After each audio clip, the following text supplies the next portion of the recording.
Good morning friends. आज हम लोग एक नया टॉपिक स्टार्ट करने जा रहे हैं, that is simple harmonic motion. ये बहुत ही इंपॉर्टेंट टॉपिक इसलिए है, एक तो जेईई से इससे एक सवाल आ सकता है, पूछ सकता है, नीट में तो पूछते ही इससे 2 सवाल, ठीक है। और ये टॉपिक वो सवाल आने की वजह से इंपॉर्टेंट नहीं है, ये टॉपिक इसलिए इंपॉर्टेंट है क्योंकि इससे रिलेटेड आपको सवाल हर टॉपिक में मिलेंगे, चाहे वो मैग्नेटिज्म हो, चाहे वो चाहे वो ये इलेक्ट्रोस्टैटिक्स हो, ठीक है, चाहे वो अल्टरनेटिंग करंट हो, ठीक है। तो हर सारी चीजों में आपको इसका एप्लीकेशन मिलेगा, इसलिए ये टॉपिक बहुत ही फंडामेंटल है और बहुत ही बेसिक है। इसको ध्यान से पढ़ें, इसमें कुछ भी समझ में नहीं आए आप मुझे कमेंट सेक्शन में लिख सकते हैं। बिल्कुल भी डाउट के साथ ना रहे, क्योंकि इधर का डाउट आपका हमेशा के लिए रह जाएगा। तो कभी भी कोई भी प्रॉब्लम हो, कई बार मैंने देखा है कि इसको लोग डायरेक्ट पढ़ाते हैं बट कुछ भी फंडामेंटल्स की कोई चर्चा नहीं होती कि why it is called simple harmonic motion, इसको व्हाट इज किस तरह का मोशन को सिंपल हार्मोनिक मोशन कहते हैं और क्यों इसे सिंपल हार्मोनिक मोशन कहते हैं, ठीक है। तो इस तरह की बातें हम लोग यहाँ पे करेंगे दोस्तों। ये बहुत इंपॉर्टेंट चैप्टर है from the practical analysis also. Practically अगर देखा जाए तो वाइब्रेशंस अगर आप देखो तो वाइब्रेशंस जो भी होते हैं ना वो खतरनाक होते हैं, कोई भी वाइब्रेशंस। तो वाइब्रेशन आपकी चीजों को कमजोर करता है, ठीक है। And vibration is an example of SHL, ठीक है। आप अभी तो थोड़ा सा इसका एप्लीकेशन पढ़ेंगे, बट जब आप आगे जाएंगे तो इसका और भी वास्ट यूज है जब आप वाइब्रेशंस पढ़ेंगे। खैर हम लोग को तो 1 डिग्री ऑफ फ्रीडम तक पढ़ना है, बट आगे जाओगे तो 1 degree 2 degree 3 degree of freedom तक पढ़ सकता है आपको, ठीक है। अब ये कितना खतरनाक हो सकता है मैं आपको बताता हूँ एक एग्जांपल। जैसे कि आप जनरेटर देखते हो, जनरेटर में वाइब्रेशन ऐसे होते हैं। अब मैं आपको बताऊं कि वाइब्रेशन जो होते हैं ना वो किसी भी मटेरियल में एक फटीग जनरेट करते हैं, ठीक है। जैसे मैं बताऊं कि अगर हम 10 न्यूटन का फोर्स किसी व्यक्ति को धक्का दिए, ठीक है, या फिर 5 न्यूटन के फोर्स से उसको ऐसे हिलाए, तो वो 5 न्यूटन का फोर्स जो वाइब्रेटिंग होगा वो ज्यादा खतरनाक होगा बशर्ते 10 न्यूटन के फोर्स से। आई बात समझ में? इसीलिए आपका जो जनरेटर का वाइब्रेटर होता है, अगर आप कहीं ग्राउंड पे रख दो तो पूरे बिल्डिंग को हिला सकता है, वो पूरे बिल्डिंग को वाइब्रेट करा सकता है। और इससे होगा ये कि आपके बेसिस कमजोर हो जाएंगे और हो सकता है वो टूट जाए। वाइब्रेशन को रोकना इम्पॉसिबल है, वाइब्रेशन को हम नहीं रोक सकते हैं। अगर वाइब्रेशन को नहीं रोक पाएंगे तो उससे रिलेटेड जो उसके नुकसान है वो हमको झेलना पड़ सकता है। यही वो कारण है कि किसी मशीनरी कंपोनेंट में जिसमें कि टू एंड फ्रो मोशन होता है, टू एंड फ्रो, बेसिकली आपको सब समझ में आ जाएगा सिस्टम कैसा होता है, वाइब्रेशन, टू एंड फ्रो चलना। तो कोई भी मशीन जिसमें वाइब्रेशन होते हैं उसका खराब होना निश्चित है, वो कभी भी आजीवन नहीं हो सकता, कभी भी। चाहे आपका एसी हो, चाहे आपका पंखा हो, चाहे आपका साइकिल हो, चाहे आपका कोई भी मशीनरी इक्विपमेंट्स है, वो उसको खराब होना निश्चित है उसको। इसीलिए हर एक इक्विपमेंट का हम लोग ईयर्स डिसाइड करते हैं कि कितने साल तक वो चलेगा। आपके बाइक का एक ईयर है, आपके एसी का एक निश्चित समय है खराब होने का, आपके जनरेटर का एक निश्चित समय खराब होने का। तो वो आजीवन नहीं रह सकता, इसके पीछे एक ही वजह है, उसका वाइब्रेशन और वाइब्रेशन से होने वाले प्रॉब्लम्स। तो भाई साहब वाइब्रेशन के होने वाले प्रॉब्लम इतने खतरनाक है तो वाइब्रेशन को तो हटा देना चाहिए। तो you cannot eradicate vibration completely, or you cannot control vibration itself. You can minimize the effect of vibration. आप minimize कर सकते हैं उसके vibration effect को। For example, आप जैसे जनरेटर को देखते हैं तो जनरेटर बहुत कंपन होता है, बहुत वाइब्रेट करता है, and that can weaken your base of your home. उसका फाउंडेशन को वो खराब कर सकता है। इसलिए आपने हमेशा देखा होगा कि जनरेटर के बगल में 2 पहिए लगे होते हैं, उसका 2 काम है, एक तो वो मूव कर सकता है आसानी से, दूसरा रबर एक बहुत अच्छा आइसोलेटर है, वाइब्रेशन आइसोलेटर। उसका मतलब ये है कि वो वाइब्रेशन जनरेटर में तो होगा लेकिन जमीन तक आपके पूरे वाइब्रेशंस को नहीं जाने देगा। उसी तरीके से जनरेटर को आप देखना एक रेल पे रखा होता है, एक स्टैंड बना होता है, इस तरह का रेल के पटरी टाइप का, और उस पे जनरेटर्स रखे होते हैं, ठीक है। तो again it works as an isolator, vibration isolator, जिससे कि जनरेटर में वाइब्रेशन तो हो लेकिन वो नीचे तक नहीं जाए। आपने कभी देखा होगा कि बड़े बड़े जनरेटर्स जो होते हैं, जो ग्रीन जनरेटर्स होते हैं, उसके लिए पहले आइसोलेशन पैड बनाते हैं सीमेंट बालू से। एक निश्चित, जैसे यहाँ ग्राउंड है, अगर ये ग्राउंड है तो आप क्या करोगे, निश्चित थिकनेस का एक बनाओगे आइसोलेटर, ठीक है ना। वो लिखा रहता है जनरेटर के मैनुअल में, जब देखोगे तो जनरेटर वाला आके बोलेगा कि आप पहले आइसोलेटर बनाइए, आप पहले इसको तैयार कीजिए, ठीक है, और उसके ऊपर फिर जनरेटर रखेंगे। ऐसा क्यों होता है? क्योंकि भाई साहब ये वाइब्रेशन का कॉज है, यह वाइब्रेशन होता है और यहाँ से वाइब्रेशन डायरेक्ट यहाँ तक पहुंचेगा। अगर डायरेक्ट ग्राउंड में रखा होता तो आपके बेस को कमजोर कर देता, लेकिन जब ये इस पे रखा होता है तो वाइब्रेशन जाता तो है नीचे, लेकिन वो वाइब्रेशन बहुत कम हो जाता है, उसका इफेक्ट बहुत कम हो जाता है, तो वो आपके घर को फाइनली नुकसान नहीं पहुंचा सकता। कोई भी मशीनरी इक्विपमेंट देखिए, जैसे आपके बाजार में लेथ मशीन होता है, ठीक है, कई सारे टाइप, जैसे लेथ मशीन हो गया, आपका ये shaper tool, grinder tool, driller, वो सभी के सभी पैड पर रखे होते हैं। इसको पैड बोलते हैं, डैम्पिंग पैड बोलते हैं। खैर आगे समझ में आएगा आपको सारी बातें क्या है। तो दोस्तों यहाँ से आपको ये समझ में आता है कि वाइब्रेशन कहीं ना कहीं तो कष्टदायक है और बहुत खतरनाक चीज है। तो वाइब्रेशन अगर खतरनाक है तो उसको मिनिमाइज करना होगा, और उसको मिनिमाइज करने के लिए वाइब्रेशन की स्टडी करना बहुत आवश्यक है। दोस्तों जब आप आगे जाओगे तो वाइब्रेशन का एक अलग सा चैप्टर है, ठीक है, और फर्दर आगे जाने के बाद रिसर्च एरिया है इसका आगे पढ़ना, ठीक है। तो वाइब्रेशन की स्टडी करने के बाद हम लोग अब वाइब्रेशन इतना खतरनाक है तो वाइब्रेशन की स्टडी करना बहुत आवश्यक है। तो वो वाइब्रेशन की स्टडी करने के लिए हम लोग को एसएचएम का जानना बहुत जरूरी है, ठीक है, हम लोग को एसएचएम का जानना बहुत जरूरी है। तो इसलिए दोस्तों हम लोग एसएचएम पढ़ेंगे, ठीक है। तो सबसे पहले हम एसएचएम पढ़ेंगे कुछ आइडियोलॉजी के साथ, कुछ आइडियल चीजों को मान के, ठीक है। उसके बाद फिर हम थोड़ा बहुत रियल सिचुएशन पे भी आएंगे, क्योंकि ज्यादा आपको नहीं पढ़ना है इसमें, आपको बस एक इंट्रोडक्शन पढ़ना है, ठीक है। बट अंतों अंत तक हम आपको फील करवा देंगे कि ये कितना इंपॉर्टेंट चैप्टर था, ठीक है, क्योंकि ये जो वाइब्रेशन आइसोलेटर्स बनते हैं ये उसकी स्टडी के बाद ही बनते हैं। Is this okay? तो हम लोग यही समझते हुए आगे बढ़ते हैं। ये चैप्टर बहुत इंपॉर्टेंट है, ठीक है। ये चैप्टर बड़ी एग्जाम के लिए भी इंपॉर्टेंट तो है ही, बट ये रियल लाइफ के लिए भी बहुत इंपॉर्टेंट है। ओके चलिए, हम लोग आज तक देखा जाए तो हम लोग कितने टाइप के मोशन पढ़ चुके हैं। तो देखिए हम लोग लीनियर मोशन पढ़ चुके हैं। अब ये लीनियर मोशन क्या था? तो दोस्तों जब ये मान लीजिए इसके हर एक पार्टिकल माइंड, हर एक पार्टिकल जब एक ही वेलोसिटी से चल रहे होंगे, हर एक पार्टिकल जब एक ही वेलोसिटी से चल रहे होंगे, एक ही एक्सेलरेशन से चल रहे होंगे, ठीक है, तो ऐसे मोशन को कौन सा मोशन कहते हैं? Linear motion. मतलब अगर इस पूरे बॉडी का या इसके कह दिया जाए कि सेंटर ऑफ मास का, अगर इसके सेंटर ऑफ मास का वेलोसिटी और एक्सेलरेशन v और a है, तो इसके हर पार्टिकल का एक्सेलरेशन और वेलोसिटी क्या होगा? ये डायरेक्शन के साथ। I am talking about velocity, not about speed, velocity and acceleration, ठीक है। तो वेलोसिटी एंड एक्सेलरेशन जब सारे पार्टिकल का एक ही डायरेक्शन में हो, ठीक है ना, एक ही डायरेक्शन में हो, तो उसको हम क्या बोलते हैं? Linear motion. और इसके बारे में हम काफी सारा चीज पढ़ चुके हैं पहले ही शुरुआत में, ठीक है। Kinematics of linear motion, dynamics of linear motion, कई सारी चीजें इसके ऊपर पढ़ चुके हैं, तो इस पे पीएचडी हमारा हो चुका है, ठीक। अब उसके बाद हम लोग क्या पढ़े? Circular motion.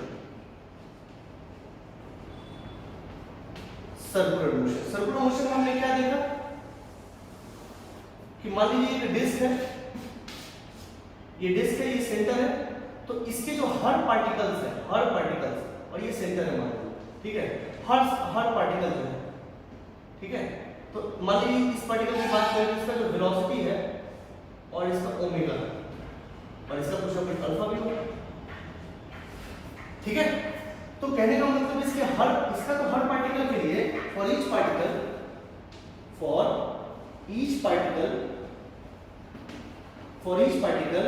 v is equal to constant, ठीक है, and a is constant for each particle, हर एक पार्टिकल के लिए, ठीक है, ठीक है, हर एक पार्टिकल के लिए। अब जो भी एक्सेलरेशन हो, जो भी हो, ठीक है, किसी भी चीज का फंक्शन हो, वो अगर सेंटर ऑफ मास का होगा तो सारे पार्टिकल्स का भी होगा, ठीक है, उसी तरीके से इसकी बात करें तो सर्कुलर मोशन में for each particle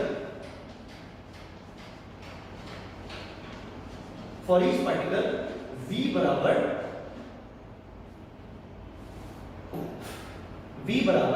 r omega या फिर a बराबर r। ठीक है, हम लोग पहले पढ़ चुके हैं ये चीज, पढ़ा है ना हमने ये सारी बातें।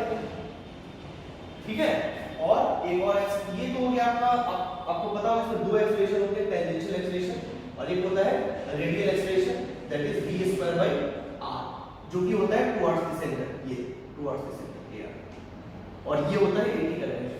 खैर, हम लोग इसके बारे में बहुत कुछ पढ़ चुके हैं, ठीक है, जिसके बारे में कुछ खास चर्चा नहीं करेंगे। तो कहने का मेरा मतलब है कि क्या सर मैथमेटिकल इक्वेशंस को देख के हम मोशन पहचानते हैं? तो आंसर हाँ, हम लोग मैथमेटिकल इक्वेशंस को देख के मोशन पहचानते हैं कौन सा मोशन है। ठीक है, इसके हर पार्टिकल्स का v और एक्सेलरेशन कांस्टेंट होगा। ठीक है, जो सेंटर ऑफ मास का होगा वही इसका होगा, सारे पार्टिकल्स का। उसी तरह अगर सारे particle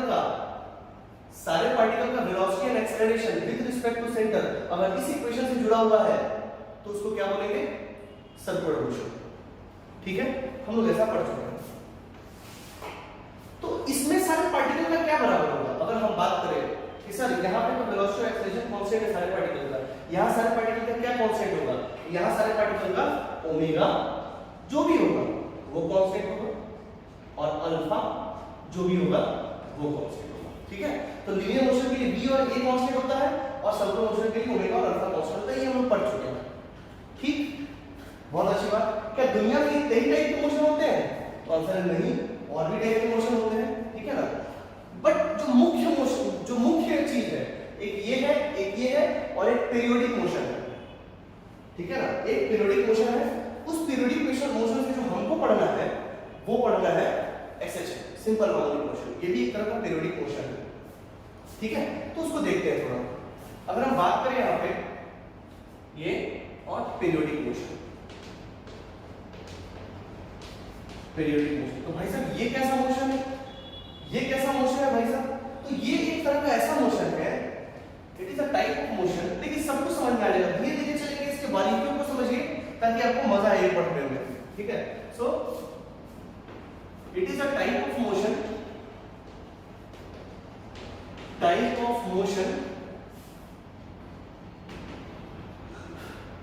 which repeats itself in a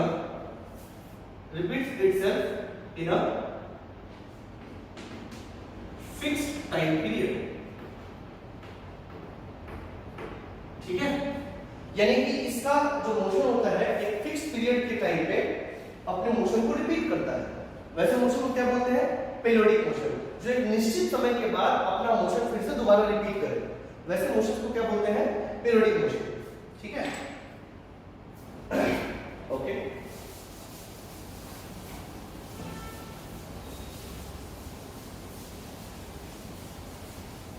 चलिए अब देखिए पीरियोडिक मोशन। तो पीरियोडिक मोशन में कौन कौन सा मोशन आता है? ठीक है, तो देखते हैं। एक है uniform circular motion, uniform, non uniform नहीं, यूनिफॉर्म सर्कुलर मोशन है। यूनिफॉर्म सर्कुलर मोशन जिसका आंसर क्या होता है? 0। तो मान लीजिए सेंटर है और यहाँ पे एक पार्टिकल है P, एक पार्टिकल है P।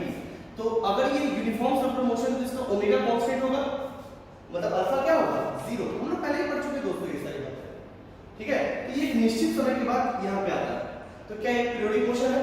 हाँ बिल्कुल है, बिल्कुल है। और ये कितने देर में अपना पूरा साइकिल कंप्लीट कर देता है? तो उसी को बोलते हैं टाइम पीरियड T। अब मान लो ये कंप्लीट करता है v में, v स्पीड से, और v स्पीड से इसको कितना टोटल टाइम लगा? मान लीजिए ये है r, तो what is the time period? Total distance that is this one, that is 2 pi r और अपॉन 2 pi r अपॉन इसका वेलोसिटी। ये this is the time period. ठीक है, ठीक है ना? तो इसके बारीकियों को समझिए। What is time period? So जितने समय में ये अपना पूरा साइकिल कंप्लीट किया उसी को बोलते हैं time period. Time period time period. ठीक है, तो इसमें क्या लिखेंगे, टाइम। हम एक बार कराएंगे सारी बातें, उसके बाद हम फिर से ये सब फिर एक्सप्लेन नहीं करेंगे, डायरेक्ट प्रॉब्लम्स करेंगे। ठीक है, time in which particle completes it's cycle. Okay, चलिए बहुत अच्छा। तो ये कैसा मोशन हुआ, ये हुआ पीरियोडिक मोशन। कैसा मोशन हुआ, पीरियोडिक मोशन। ओके, बहुत अच्छी बात। दोस्तों हम लोग और भी बहुत सारी चीजें जानते हैं, ऑसिलेटरी मोशन जानते हैं।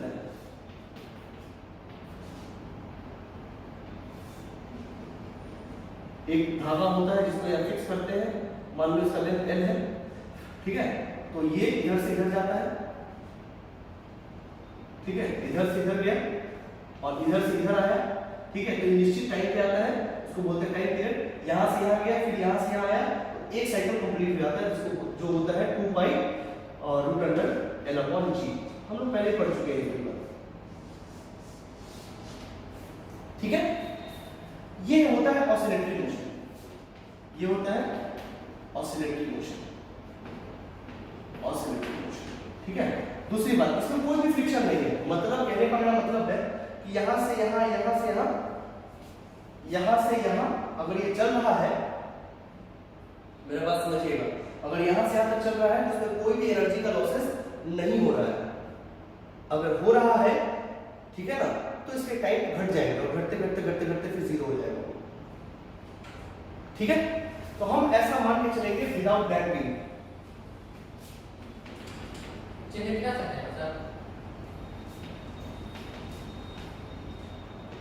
Without damping. अच्छा, डैम्पिंग का मतलब क्या होता है, friction.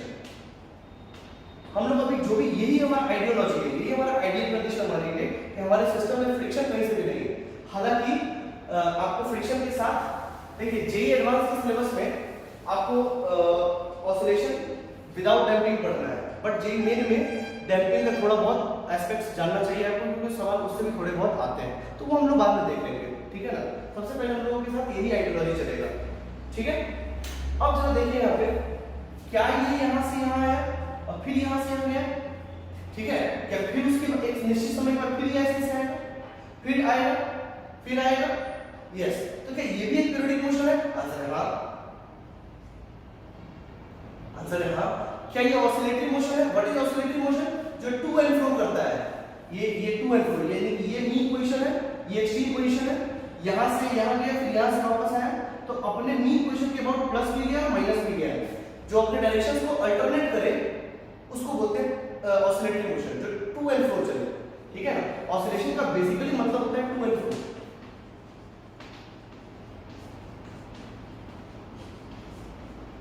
To and fro, to and fro मतलब इधर से उधर, ऐसे ऐसे। तो क्या ये ऑसिलेटरी मोशन है? आंसर है हाँ। क्या ये पीरियोडिक मोशन है? आंसर है हाँ। क्या ये पीरियोडिक मोशन है? आंसर है हाँ। क्या ये ऑसिलेटरी मोशन? आंसर है हाँ। क्या ये ऑसिलेटरी मोशन? आंसर है नहीं। ये ऑसिलेटरी मोशन नहीं है, ये अपने आप ऐसे ऐसे प्लस माइनस नहीं कर रहा है, डायरेक्ट चल रहा है बस ऐसे ऐसे। लेकिन ये क्या कर रहा है, इधर जा रहा है फिर इधर जा रहा है, ये ऑसिलेटरी मोशन है। आई बात समझ में? क्या ये पीरियोडिक मोशन है? आंसर है हाँ। क्या ये ऑसिलेटरी मोशन है? आंसर है नहीं। क्या ये पीरियोडिक मोशन है? हाँ। क्या ये ऑसिलेटरी मोशन भी है? आंसर है हाँ, बिल्कुल चल तो रहा है। आई बात समझ में? अच्छा,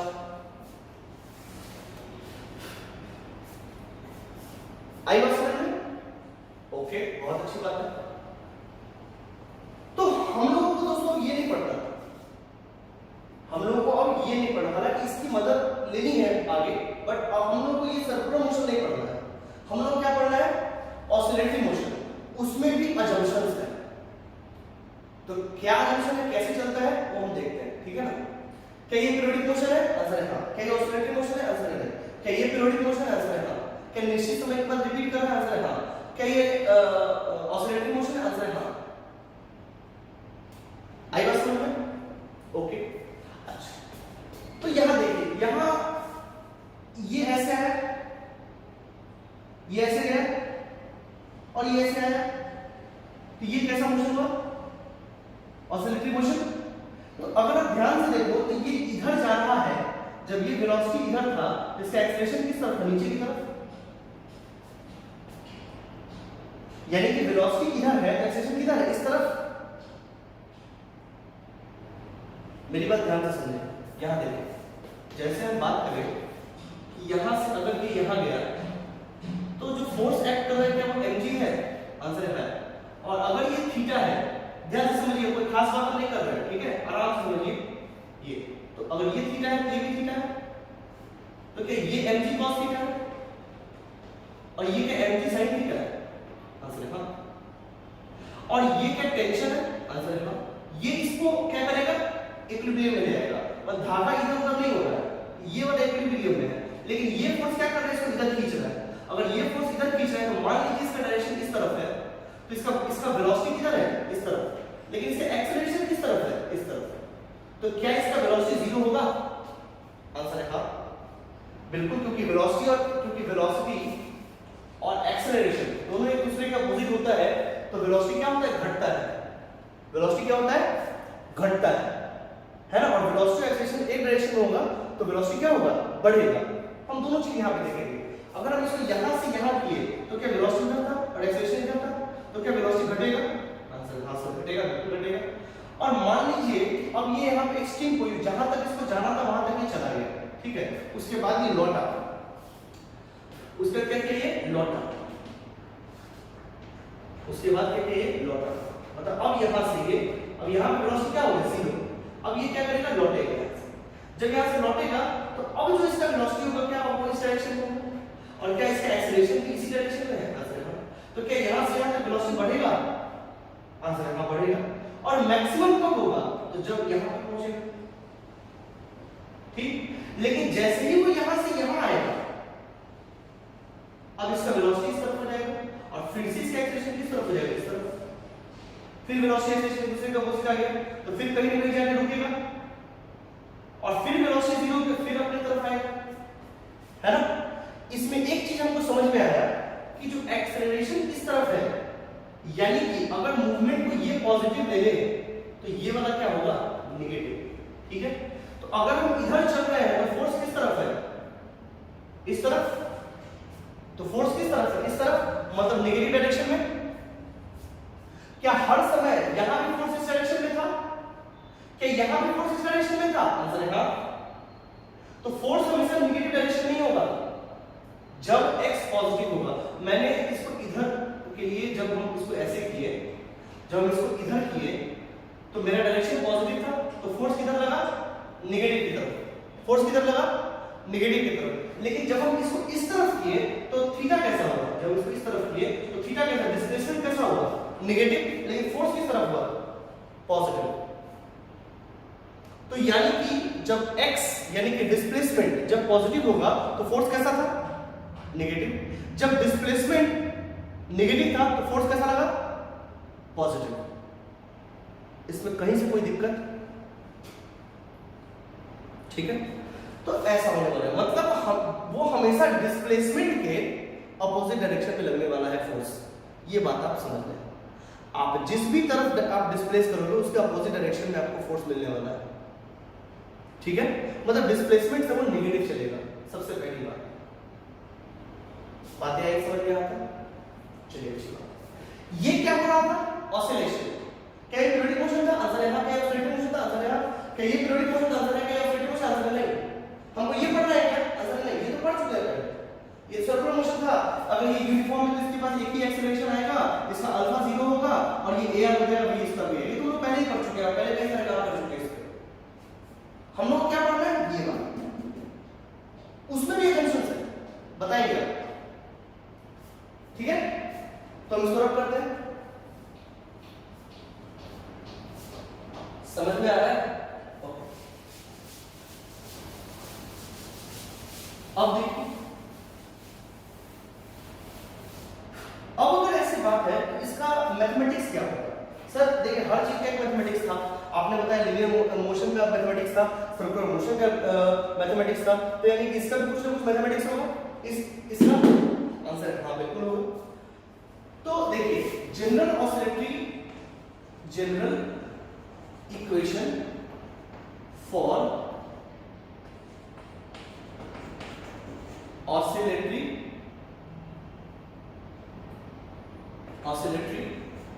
मोशन। तो जनरल इक्वेशन इसका क्या होता है?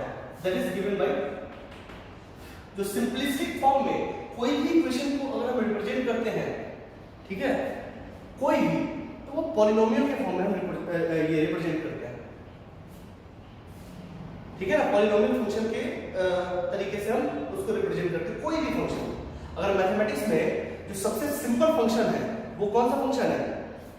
पॉलिनोमियल फंक्शन, ठीक है। x to the power n, जैसे वो कैसा एक्सप्रेशन है? वो ऐसा है, alpha x to the power n plus beta x to the power n minus 1 plus gamma x to the power n minus 2 और ऐसे चलता है। तो मैं आपको एक बात बताऊं, अगर आप फिजिक्स पढ़ते हो तो अपने सारे मोशन को एक मैथमेटिकल टर्म में आपको कन्वर्ट करना होता है। सारे मोशन को, आपने लीनियर मोशन को क्या पढ़ के बस समझा था, उसका मैथमेटिक्स भी था, तभी तो हम उसको ऑपरेट भी कर पा रहे थे। फिर उसके बाद सर्कुलर मोशन पढ़े, फिर हम उसको ऑपरेट किए, उसको मैथमेटिकल ऑपरेशंस पे लेके आए। उसी तरह ऑसिलेटरी मोशन का भी अपना इक्वेशन है, ठीक है ना। तो इसको कैसे रिप्रेजेंट करें? तो सिंपलिस्टिक फॉर्म में कैसे रिप्रेजेंट किया जा सकता है? इस इक्वेशन से, ठीक है। तो इसका जो general equation for oscillatory equation जो दिया जाता है वो कुछ ऐसा है, minus kx to the power n, minus kx to the power n, ठीक है, जिसमें कि n का वैल्यू जो है 1 3 5 डॉट डॉट ऐसा होगा, ठीक है। ये कौन सा फोर्स है? Net force. अब ये माइनस क्यों है? क्योंकि मैंने आपको, ये x क्या है? डिस्प्लेसमेंट। x क्या है? डिस्प्लेसमेंट। और ये k क्या है? Force constant. k को बोलते हैं फोर्स कांस्टेंट, फोर्स कांस्टेंट, या इसको स्टिफनेस कांस्टेंट के नाम से जानते हैं, क्योंकि स्प्रिंग, अभी आपको धीरे से समझ में आ जाएगा, आगे चलोगे ना तो मैं इसको रिलेट कर दूंगा स्प्रिंग कांस्टेंट से। हमारे केस में दोनों बराबर होते हैं, बट ये फोर्स कांस्टेंट अलग है, स्प्रिंग कांस्टेंट अलग है। वो संयोग होता है कि दोनों बराबर हो जाते हैं, ठीक है। तो k बराबर क्या होता है? Force constant. x बराबर इज व्हाट? डिस्प्लेसमेंट, ठीक है। अब ये ऐसा एक्सप्रेशन क्या इस कंडीशन को सेटिस्फाई कर रहा है? चेक कर लेते हैं। मान लीजिए x पॉजिटिव हुआ, मान लीजिए कि x पॉजिटिव हुआ, तो ये कैसा आएगा? अगर ये x पॉजिटिव हुआ, मान लीजिए वो 1, x अगर पॉजिटिव है तो ये तो नेगेटिव होगा, तो होना भी तो चाहिए। अगर x पॉजिटिव हुआ तो फोर्स कैसा आ रहा था? नेगेटिव। अगर समझिए x अगर नेगेटिव होता, मान लीजिए n 1 है और x नेगेटिव है, ये नेगेटिव और नेगेटिव क्या हो गया? पॉजिटिव। देखिए अगर ये नेगेटिव डायरेक्शन जा रहा है तो फोर्स कैसा हो जाता है? पॉजिटिव।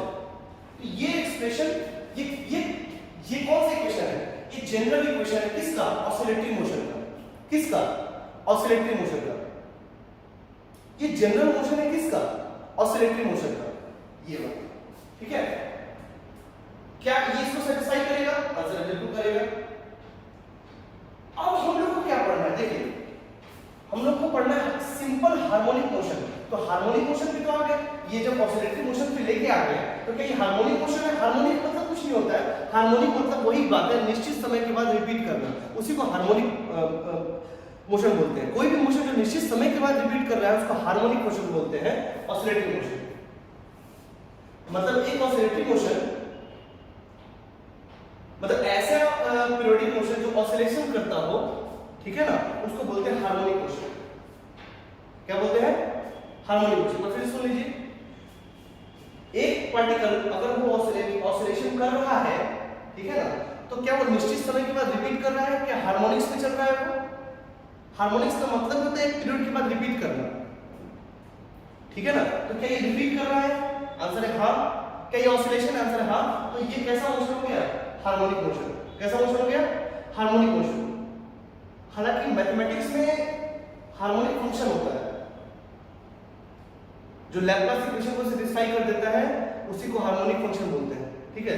तो ये भी, इसका भी जो मैथमेटिकल इक्वेशन आता है ना, वो वाला इक्वेशन, वो भी लैप्लास इक्वेशन को सेटिस्फाई करता है, इसीलिए उस इक्वेशन को हम लोग हार्मोनिक फंक्शन भी बोल सकते हैं। खैर एनीवे, तो क्या ये मोशन हार्मोनिक मोशन है? आंसर है हाँ। तो क्या उसका इक्वेशन ये है हार्मोनिक मोशन का? आंसर है हाँ।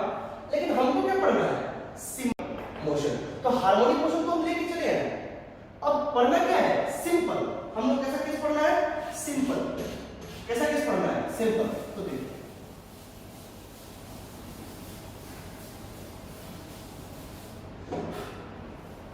अगर ये रिलेशन है, अगर ये रिलेशन है तो F बराबर for simple harmonic motion for SHM, simple harmonic motion, इसको SHM के नाम से जानते हैं, n बराबर 1, n बराबर 1 होता है तब जाके मेरा कैसा होता है?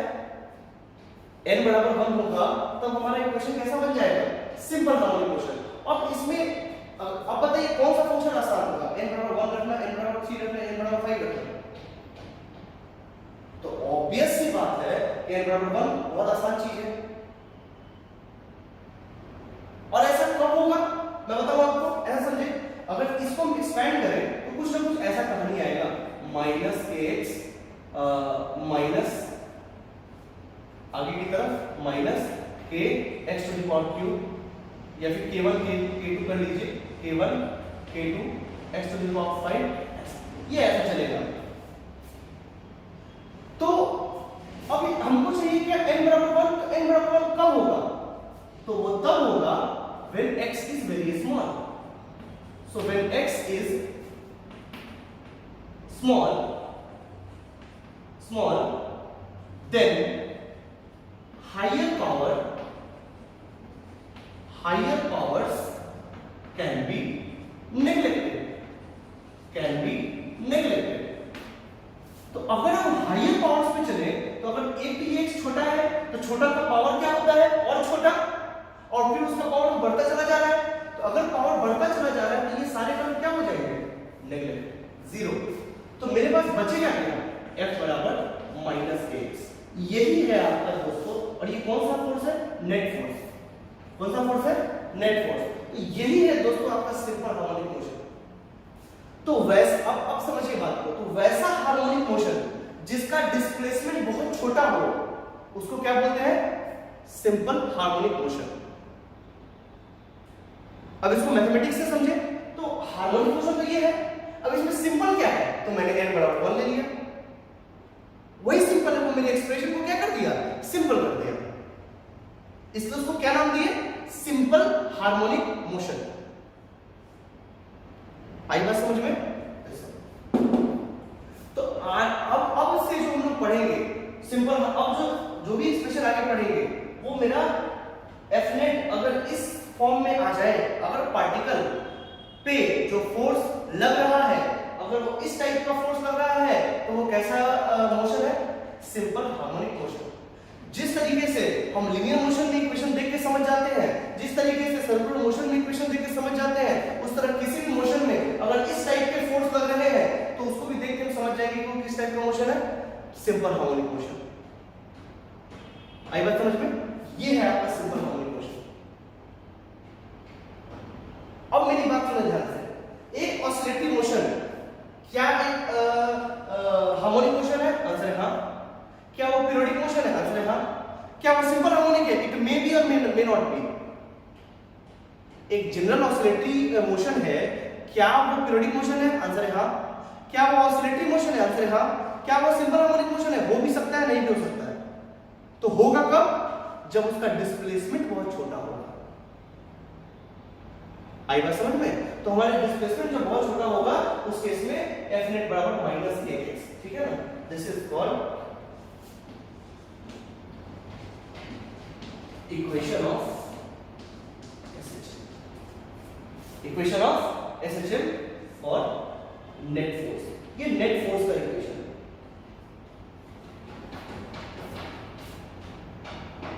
आई बात समझ में? इसको लिख लीजिए अच्छे से। इसमें एक एक बात समझ जाना चाहिए, सिंपल हार्मोनिक मोशन इसको क्यों बोलते हैं, ये वजह है।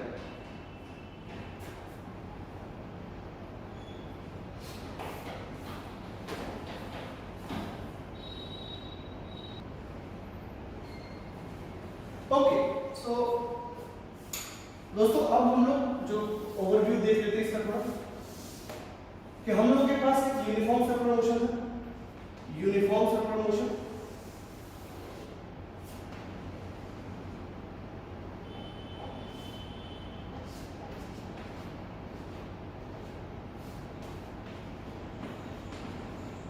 ठीक है, क्या ये पीरियोडिक मोशन है?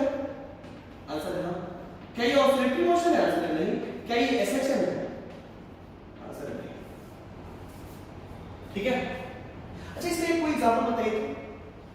अरे भाई जनरली वो धरती जो घूमता है सूर्य की तरफ चारों तरफ, पीरियोडिक मोशन, एक निश्चित समय के बाद 365 दिन के बाद पूरा घूम लेता है ये सूर्य के चारों तरफ, पीरियोडिक मोशन। उसका टाइम पीरियड कितना हुआ? 365 दिन। ठीक है, नाउ ये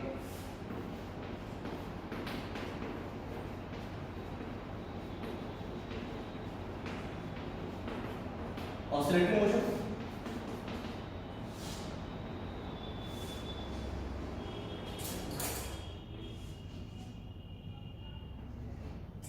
क्या ये पीरियोडिक मोशन है? ये इधर से इधर जाएगा और फिर इधर से इधर आएगा। क्या ये पीरियोडिक मोशन है? आंसर है हाँ। क्या ये ऑसिलेटरी मोशन है? आंसर है हाँ। क्या ये एसएचएम है? हम यहां आपको बोल दे रहे हैं if it is theta, theta is large।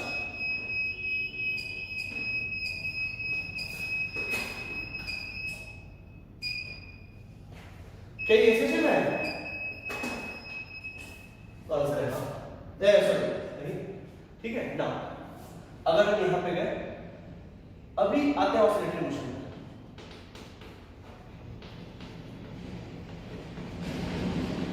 Oscillatory motion again and again it is now like this.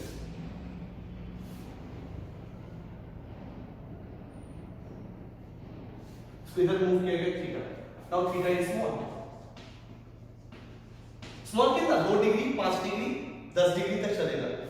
ठीक है, स्मॉल। अब क्या ये पीरियोडिक मोशन है? आंसर है हाँ। क्या ये ऑसिलेटरी मोशन है? आंसर है हाँ। क्या ये एसएचएम है? आंसर है हाँ। अब है, ठीक है। इसके जो इक्वेशन थे वो क्या थे? v बराबर आर ओमेगा, v बराबर आर ओमेगा, और एक्सीलरेशन का इक्वेशन क्या था? ये आर अल्फा। ठीक है, इसमें क्या था? f बराबर माइनस के, अगर हम इसकी बात करें मैग्नीट्यूड की, x to the power n। ठीक है, एंड n बराबर 1 3 5 लाइक दिस। ठीक है, और यहां पे इसकी इक्वेशन क्या बना है? n बराबर माइनस के x। You can note it. Why it is minus? Because displacement क्यों हमेशा उल्टा लगता है। आई बात समझ में? और ये कौन सा फोर्स है? Net force. अगर वही फोर्स इक्वेशन यहां पे देखें तो क्या होता था? F नेट बराबर, याद होगा आपको दोस्तों, F नेट किस डायरेक्शन में होता था? F net.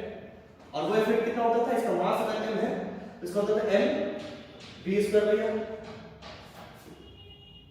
ठीक है, तो अगर एक्सप्रेशन ऐसा है, ठीक है, अगर एक्सप्रेशन ऐसा है तो वो कैसा रिलेशन है? याद है आपको पढ़े थे ये, अगर वेक्टर के साथ आपको देखना है कि यहां पे माइनस er ऐड होता था। माइनस e मतलब रेडियस को अपोजिट टुवर्ड द सेंटर दिखाने के लिए। तो अगर फोर्स ऐसा है तो कौन सा मोशन है? Uniform circular motion. अगर फोर्स ऐसा है तो कौन सा सर्कुलर मोशन? Oscillatory motion. अगर फोर्स का इक्वेशन ऐसा है तो कैसा है मोशन? एसएचएम। ठीक है, वो पढ़ लिए, आंसर है हाँ। ये पढ़ लिया, हमको पढ़ना ही नहीं है, हमारे सिलेबस में नहीं है। हमको ये पढ़ना है क्या? आंसर है हाँ। अब हमारा सारा का सारा ध्यान किधर होना चाहिए? इस पे। ठीक है, अगर इसके x, अगर मान लीजिए इसके पास मास m है, F नेट बराबर माइनस के। अच्छा, F नेट बराबर क्या होता है? m into a। अरे न्यूटन्स ये सेकंड लॉ ऑफ NLM पढ़े हो ना? Second law of Newton's second law motion से नेट फोर्स बराबर m into a होता है ना? तो वहां m into a कर लीजिए, m into a बराबर माइनस के x। तो अगर a की बात करें तो क्या हो जाएगा? माइनस के अपॉन m और ये x। ठीक है, बातें समझ में? आज से एक बात और समझ लीजिए, इसको हम लोग ना ओमेगा स्क्वायर के नाम से जानेंगे।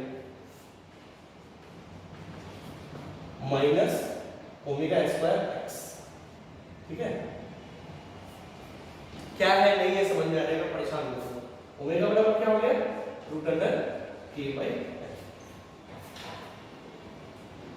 आई बात समझ में? सो अगर हमको फोर्स देख के पहचानना है कि एसएचएम है कि नहीं तो क्या देखेंगे? ये। अगर हमको एक्सेलरेशन देख के पहचानना है तो क्या देखेंगे? ये। ठीक है, अगर इस टाइप का कोई मोशन है तो वो कैसा मोशन है? एसएचएम। इस टाइप का कोई फोर्स है या इस टाइप का एक्सेलरेशन तो किस टाइप का मोशन है? एक मिनट, यहाँ पे ये तो जीरो होगा ना, तो अल्फा जीरो है। तो कहने का मतलब है अगर ये इस टाइप की अगर एक्सप्रेशन हो तो हम क्या पढ़ेंगे? वो सर्कुलर मोशन जो पढ़ चुके हैं पहले, ये हम पढ़ना है क्या? फिर हमारे सिलेबस में नहीं है। हमको क्या ऑसिलेटरी मोशन में कुछ मान के पढ़ना है क्या? अजम्पशन लेके पढ़ना है क्या? आंसर है हाँ। क्या अजम्पशन है? ये थीटा इज वेरी स्मॉल और उसका फोर्स कैसा आ जाएगा? इस तरीके का। तो इस तरह का फोर्स, तो फोर्स और एक्सीलरेशन को देख के क्या हम पहचान सकते हैं कि वो एक्सीलरेशन है कि नहीं है? आंसर हाँ, बिल्कुल पहचान सकते हैं। अब पहचान सकते हैं अगर a माइनस ओमेगा x पर x में आ जाए या अगर f नेट बराबर माइनस के x आ जाए तो हम समझ जाएंगे कि वो एक्सीलरेशन है, वो सिंपल हार्मोनिक मोशन है। बस हमको यही पकड़ना होता है। पूरे किसी भी टाइप के मोशन को एनालिसिस करें, ठीक है, अगर उसका नेट फोर्स इस तरीके में आ जाए तो समझ लो कि वो एक्सीलरेशन है।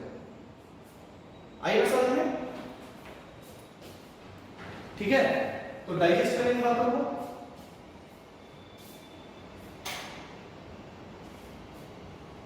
अब हमारा जो सारा ध्यान होगा वो इसमें होगा। अब हम लोग सिर्फ और सिर्फ इसकी स्टडी करेंगे। ये यहाँ तक इसलिए ले गया है क्योंकि हम जो पढ़ रहे हैं उसके बारे में हमको खासा नॉलेज होना चाहिए, ठीक है।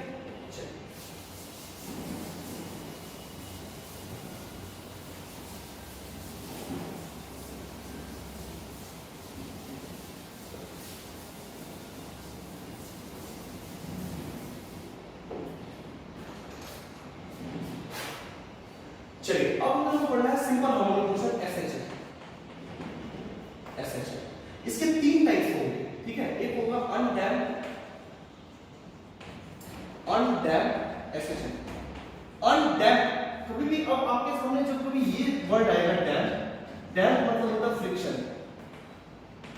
डैम्प का मतलब होता है फ्रिक्शन, मतलब उसका एनर्जी कोई ना कोई खा जाएगा, ठीक है। तो उसको बोलेंगे किस टाइप का? डैम्प, ठीक है ना। अभी हम लोग पढ़ना है, हम लोग इसमें तीन टाइप होंगे जो पढ़ना होगा। अनडैम्प्ड एसएचएल आईआईटी एडवांस में यही है सिलेबस में, ठीक है। उसके बाद आएगा डैम्प,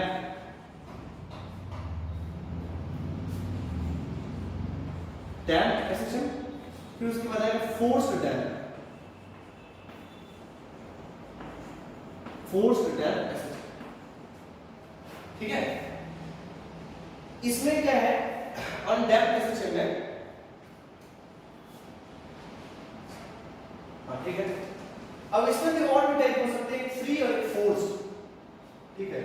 चलिए मैं इसको यही लिख देता हूं, आप समझिए बात। इसमें दो टाइप होंगे, एक फ्री और एक फोर्स्ड, ठीक है। एक फोर्स्ड मतलब कि अगर सिस्टम में, जैसे मान लीजिए कि मैं आपको बताऊं, जैसे एक छोटा सा एग्जांपल मान लीजिए, ठीक है।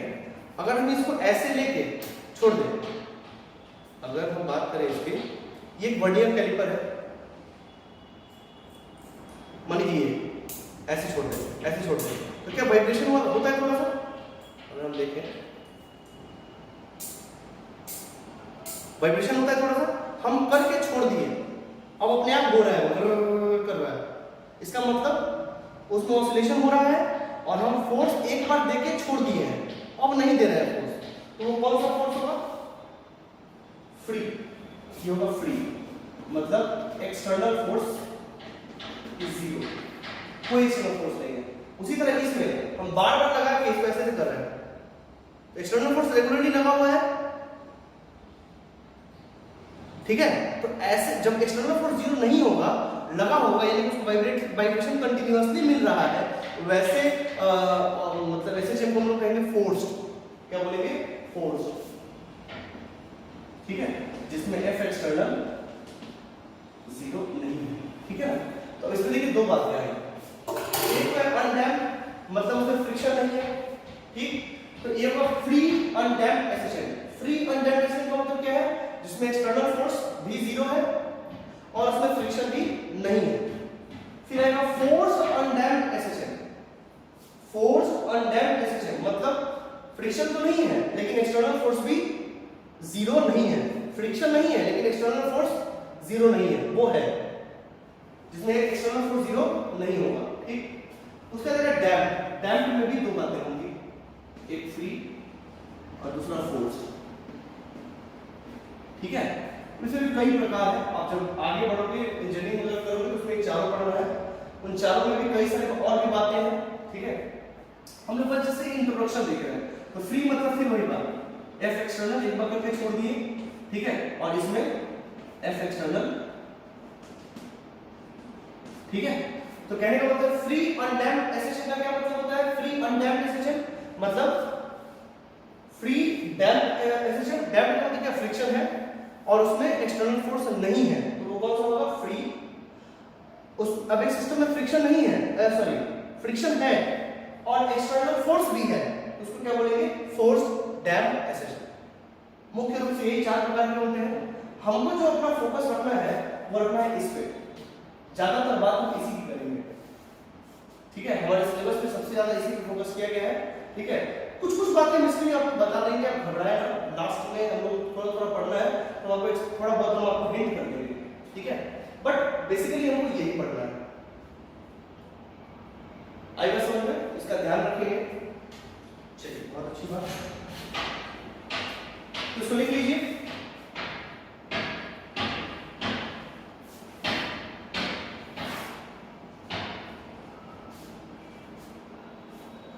अच्छा, अब हम लोग को पढ़ना क्या क्या है, ये एक बात आप ध्यान से देख लीजिए, क्योंकि देखिए एसएचएम एक बहुत बड़ा सब्जेक्ट है, बहुत बड़ा इसका एरिया है, तो हमको अपना डोमेन पता होना चाहिए, कहां तक पढ़ना है,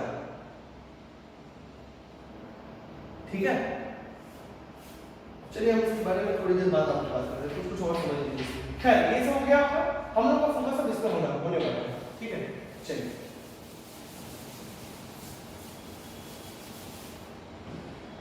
तो जो एसएचएम आपने पढ़ा, एसएचएम उसका एफ नेट क्या होगा था? एफ नेट बराबर minus k x, F net बराबर माइनस के एक्स, ठीक है। और एक्सलेशन कैसा होता था? Minus omega s by x. Direction की चर्चा हम लोग अपने मन से कर लेंगे, क्योंकि हमको पता होता है किस डायरेक्शन में होगा, ठीक है ना। इसका एक एग्जांपल अगर देखा जाए, अगर इसका एक एग्जांपल देखा जाए तो क्या है, जैसे मान लीजिए स्प्रिंग,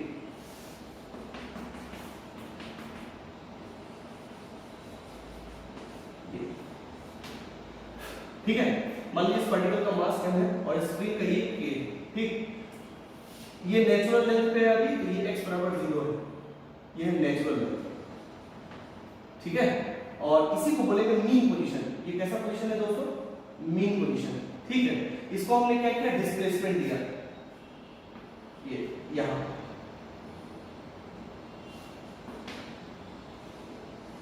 ये यहां से आता है, इसको डिस्प्लेसमेंट दिया, और ये इसका एक्सट्रीम पॉइंट है। सब नोमेनक्लेचर्स आपको याद होना चाहिए, आप बिल्कुल भी घबराए ना, ये बिल्कुल भी हार्ड टॉपिक नहीं है, खाली समझ में आना चाहिए, ठीक है। बहुत बच्चों को मैंने सुना है कि बहुत हार्ड लगता है, बट ऐसा हार्ड नहीं है, ठीक है। ये मीन पोजीशन है, इसको डिस्प्लेस कराया मैंने ऐसे, यानी कि पॉजिटिव डायरेक्शन मेरे लिए आपको पता है कि ये पॉजिटिव होता है, ठीक है, और ये क्या होगा? नेगेटिव। ये पॉजिटिव, ये नेगेटिव, इधर पॉजिटिव और नेगेटिव, ध्यान रखिएगा इस बात को, ओके। ये एक्सट्रीम पोजीशन है, कैसा पोजीशन है? एक्सट्रीम पोजीशन है, ठीक है। तो देखिए दोस्तों, अगर ये यहां से यहां गया, अगर ये यहां से यहां जा रहा था, तो वेलोसिटी किधर था? इधर, और एक्सीलरेशन किधर था? इधर। इस पॉइंट पे क्या हो गया? वेलोसिटी 0, ठीक है। लेकिन क्या इसका एक्सीलरेशन 0 हो गया होगा? आंसर है नहीं, आंसर है बिल्कुल नहीं, ऐसा बिल्कुल भी नहीं, ठीक है। यानी कि यहां पे v 0 है। अच्छा, इसको क्या बोलते हैं? a, that is amplitude.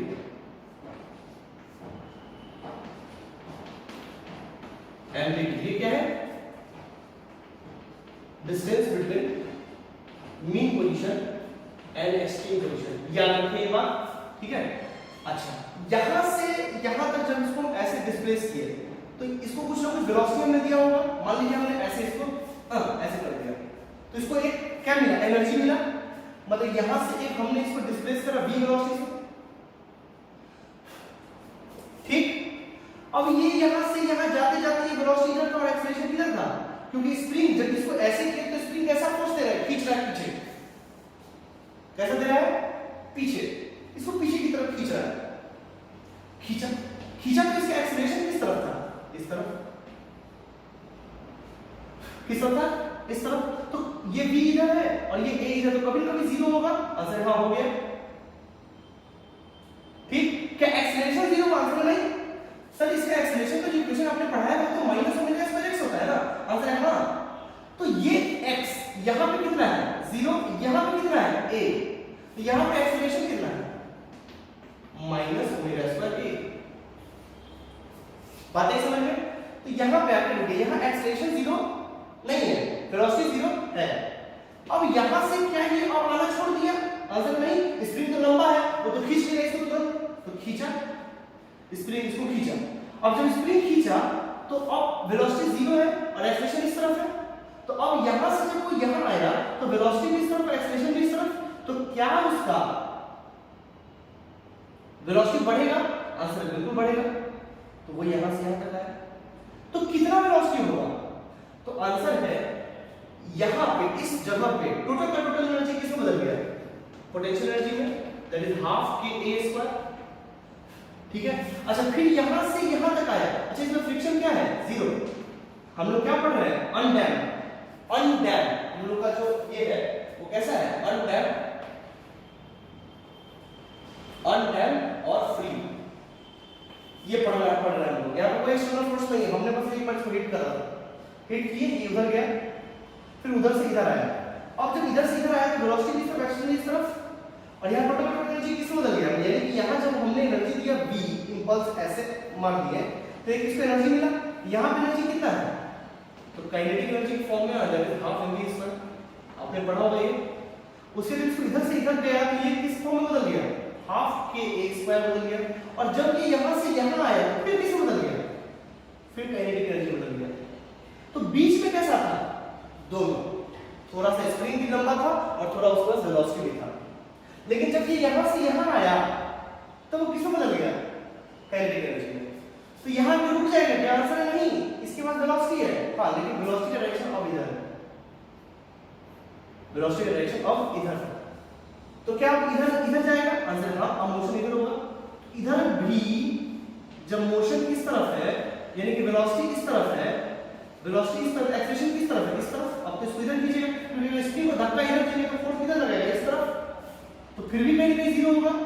तो मान लीजिए वो 0 वो कहीं ना कहीं यहीं पे हो गया। मान लीजिए अगर यहां पे हो गया तो वेलोसिटी क्या हो गया? ये एक्सट्रीम, अगेन ये एक्सट्रीम पॉइंट। ठीक है, यहां पे वेलोसिटी क्या हो गया? 0। तो एक्सेलरेशन 0 है क्या? आंसर नहीं, एक्सेलरेशन फिर 0 नहीं है। एक्सेलरेशन अभी हमें कितना है? ओमेगा स्क्वायर इस तरफ। आई बात समझ में? तो फिर ये रुक जाएगा क्या? आंसर नहीं, सर 0 तो हो गया, लेकिन अब स्प्रिंग धक्का नहीं देगा क्या? हाँ देगा, तो अब उससे जाएगा इधर। हाँ सर, तो यानी कि फिर यहाँ जाएगा। सर फिर इसके पास इनर्शिया है, फिर इसके पास वेलोसिटी है, रुकेगा थोड़ी ना, वो इनर्शिया की वजह से तो दूर जाएगा, दूर गया, फिर इसको स्प्रिंग रोक लिया आप, फिर वहां से आया, फिर वेलोसिटी आ गया, फिर चलना शुरू कर दिया, फिर इसको फोर्स लगा इस तरफ, फिर रोक दिया। तो सर ये हमेशा ऐसे ही करता रहेगा? सर ये हमेशा ही ऐसे करता रहेगा सर, लेकिन रियल सिचुएशन में ऐसा नहीं होता है। तो रियल सिचुएशन में फ्रिक्शन भी कहां 0 होता है? आई बात समझ में? अगर फ्रिक्शन 0 है तो ये रेगुलरली ऐसे ऐसे करता रहेगा। क्यों करता रहेगा? क्योंकि उसका एनर्जी जो उसको मिला है वो कहीं खर्च कर ही नहीं पा रहा है।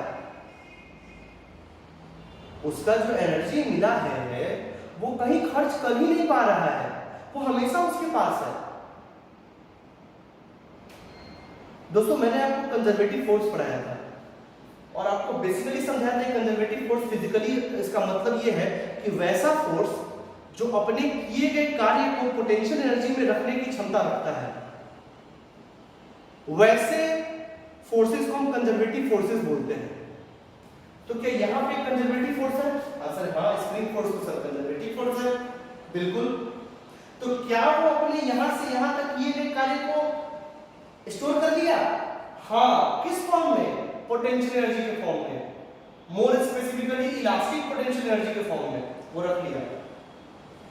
तो जब मौका मिलेगा तो वो देगा भी क्या आंसर है हाँ। वो यहाँ से छोड़ यहाँ पे आके यहाँ पर पकड़ लिए क्या आंसर नहीं, वो छूटा हुआ अपने आप से कर रहा है, तो मौका है इसको इधर जाने का। आया इधर, जब वो इधर आया तो यहाँ पे वेलोसिटी था, अब क्या जाते जाते एक से रुक जाएगा कि थोड़ा जाते जाते रुकेगा। Inertia, if a body is in motion wants to remain in motion, if a body is in rest wants to remain in rest, पढ़ा है ना फर्स्ट लॉ। तो जब यहाँ से यहाँ तक आया तो वेलोसिटी था, तो वेलोसिटी उसको एक से रुकने भी नहीं देगा, यानी कि वो इसको इधर चला देगा। जब इसको इधर चला देगा तो फिर से स्प्रिंग दब गया और वो भी ए के बराबर है, फिर से स्प्रिंग दब गया। जब फिर से स्प्रिंग दब गया तो फिर से उसके पास पोटेंशियल एनर्जी आ गया, इलास्टिक पोटेंशियल एनर्जी। तो क्या फिर से वो इसके लिए फिर से आंसर है हाँ, तो फिर से उधर उधर जाएगा आंसर है हाँ, और बार बार ऐसे करके चलेगा।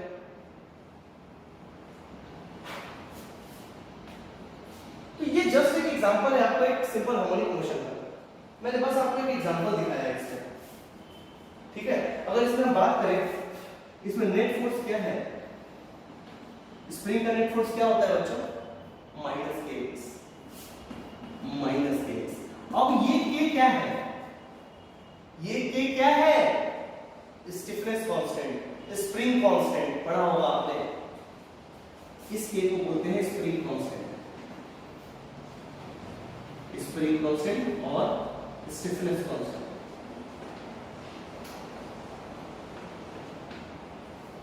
ठीक है, अब आप क्या करिए, इस इक्वेशन को इससे कंपेयर कीजिए, क्योंकि एसएचएम का इक्वेशन तो ये है ना, इससे जब कंपेयर करेंगे तो आपको ये समझ में आएगा कि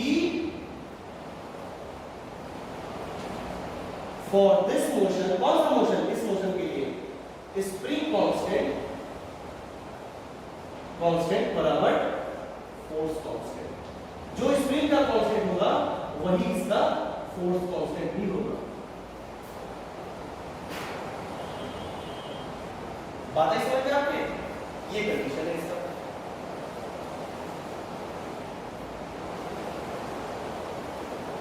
आएगा समझ में। तो स्प्रिंग के लिए कहानी कुछ ऐसा होता है, बाकी और सब मोशन के लिए हमको निकालना पड़ता है। इस बात को समझ कर नोट कर लीजिए इसको।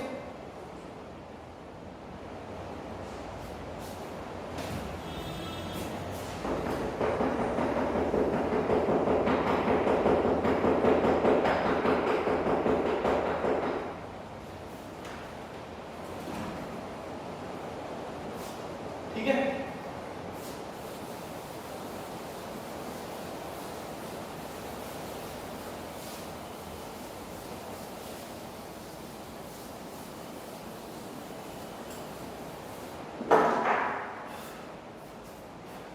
थोड़ा इसका उसके बाद हम आते हैं फिर से आपको एक मोशन को लेकर समझाएंगे। ठीक है, पहले इसके थोड़ा एक उसको देखते हैं मैथमेटिक्स को। यानी कि अगर कोई एसएचएम है, ठीक है ना,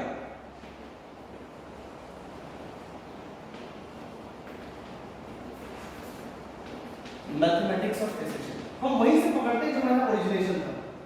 ठीक है, यहाँ ओमेगा स्क्वायर क्या था दोस्तों, k बाई m, याद रखिएगा। ये क्या है, फोर्स कांस्टेंट, m क्या है, मास। ठीक, चलिए तो इसका मैथमेटिक्स देखते हैं। मतलब हमको ये समझ में आया कि a बराबर अगर माइनस ओमेगा स्क्वायर x हो जाए, अगर ऐसा किसी मोशन में अगर कोई एक्सेलरेशन इस फॉर्मेट में है तो वो कौन सा मोशन है, एसएचएम। कौन सा मोशन है, एसएचएम। अच्छा दोस्तों, ये किस टाइप का मोशन है, मतलब कांस्टेंट एक्सेलरेशन है क्या, ये किस टाइप का मोशन है, या एक्सेलरेशन वेरिएबल विद टाइम है क्या, या एक्सेलरेशन वेरिएबल विद एक्स है? तो आंसर है एक्सेलरेशन वेरिएबल विद एक्स है सर। तो क्या v square is equal to u square plus 2s, v is equal to u plus 80, s u plus half 80 इसका क्या हम यहां यूज कर सकते हैं? आंसर है बिल्कुल नहीं, गलती से मत यूज कर देना, गलत हो जाएगा, महापाप हो जाएगा, क्योंकि ये कांस्टेंट नहीं है। तो इसको क्या हम पुराने तरीके से लिख आएंगे?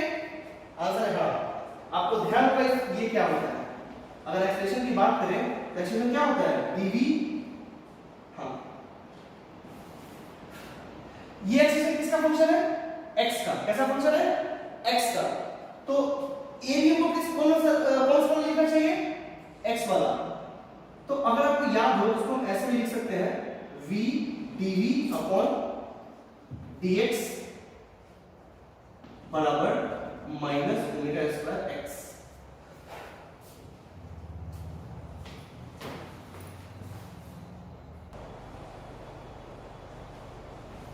तो ये एक्सेलरेशन हमने देखा कि x का फंक्शन है, तो एक्सेलरेशन का जो डेरिवेटिव फॉर्मेट होता है जो x वाला फंक्शन वाला, वो तो यही होता है। तो हम आप लोग पढ़ चुके हैं ये सारी बातें, हम लोग काइनेमेटिक्स से खूब सारी बातें कर रहे थे इसमें। तो यहाँ पे क्या आ जाएगा, v dv बराबर minus omega square x dx। पहली बात तो ये, ठीक। तो इसको हम लोग इंटीग्रेट कर लेते हैं,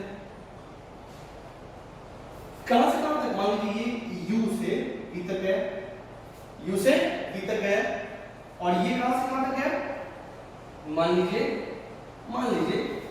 कि x नॉट से ये x तक गया, ठीक।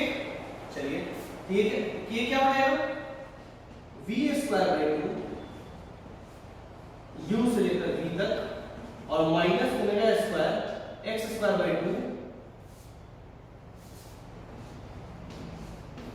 x नॉट से लेकर x तक। ये x नॉट क्या आता है मैं आपको बताऊंगा।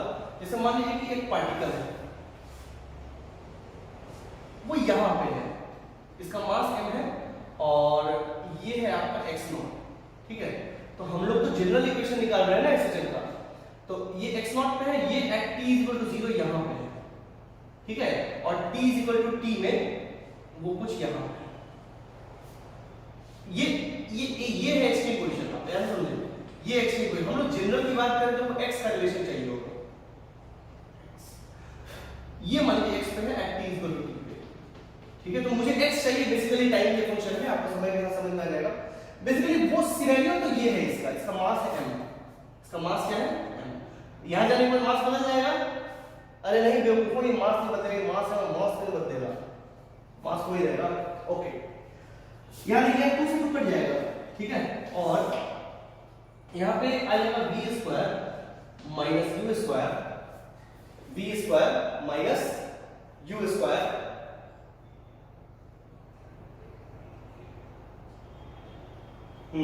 ठीक है।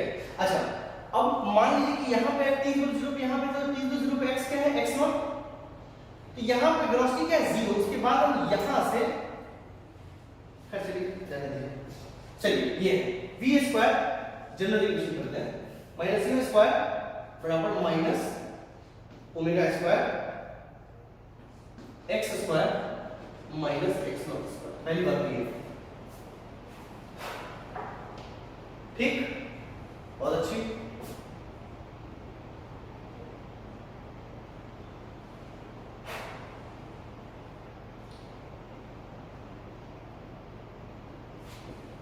ठीक है, ओके, बहुत अच्छी बात। तो भाई साहब याद रखिए, ये हो गया v स्क्वायर बराबर, अगर उसको उधर लेके गए तो minus omega square x square plus omega square x not square और प्लस u स्क्वायर, ठीक है ना। अब यहां पे जो u है वो तो कांस्टेंट है, वो तो हमने दिया है, ठीक है ना। ये v क्या है, ये क्या है, x नॉट पे u है, और ये क्या है v, यानी कि यहां पे हमने वेलोसिटी प्रोवाइड करा u, यहां पे तो हमने प्रोवाइड करा ना ये u, ये तो एक कांस्टेंट है ना। तो ये सारा टर्म, अच्छा ओमेगा, ओमेगा भी एक कांस्टेंट ही होता है किसी भी, ये देखो ये अगर आप ध्यान से देखो तो ये जो k होता है, ये k क्या है, फोर्स कांस्टेंट, और ये क्या है, मास। किसी भी फोर्स कांस्टेंट क्यों बोलते हैं, तो कांस्टेंट है भाई साहब, इसीलिए कांस्टेंट बोलते हैं। और ये मास तो कांस्टेंट होता है सिस्टम के लिए, मास नहीं बदलेगा, न्यूटोनियन मैकेनिक्स में मास, ये सब अगर ये दोनों कांस्टेंट, ये भी तो कांस्टेंट होगा, बिल्कुल। और एट t = 0 पे सारी कंडीशन तो हमको पता है, यहां पे x नॉट है और यहां पे t = 0 पे यहां पे है, और यहां पे इसका u हम प्रोवाइड किए, हम दिए, तो हमको तो पता होगा ना कितना दिए हैं, ठीक। तो कहने का मेरा मतलब ये है कि ये दोनों कांस्टेंट है, क्या है, कांस्टेंट, इसको c लिख देते हैं, minus omega square x square plus c, ठीक। चलिए बहुत अच्छी बात है। अच्छा, इस v को क्या लिख सकते हैं, v को लिख सकते हैं root under minus omega square X plus C. लिख सकते हैं? अच्छा यहाँ पे ये जो सी है इसको सी स्क्वायर तो लिख सकते हैं ताकि हमारा सॉल्यूशन थोड़ा आसान हो जाए, कोई खास बात नहीं हो। बिल्कुल कर सकते हैं ये, ठीक है। चलिए यानी कि हो गया इसके C square minus omega square x square, यानी कि अगर अच्छे फॉर्मेट में लिखे तो ये कुछ ऐसा होगा b that is root under C square minus omega square x square, ठीक। अब v को क्या लिख सकते हैं? d एक्स वाई dt बराबर C square minus omega square X. पहली बात तो ये, ठीक है। अब इसको करना क्या है? तो करना तो कुछ ऐसा है भाई साहब कि dx upon C square minus omega square x square और ये dt। अब इसको हमको इंटीग्रेट करना है, कहां से कहां तक? 0 से लेकर t तक। देखिए हमको x को टाइम के फंक्शन में निकालना है 0 से लेकर t तक में, और ये x कहां से कहां तक है? x0 से x तक। पहली बात तो ये, इसको लिख लीजिए ढंग से।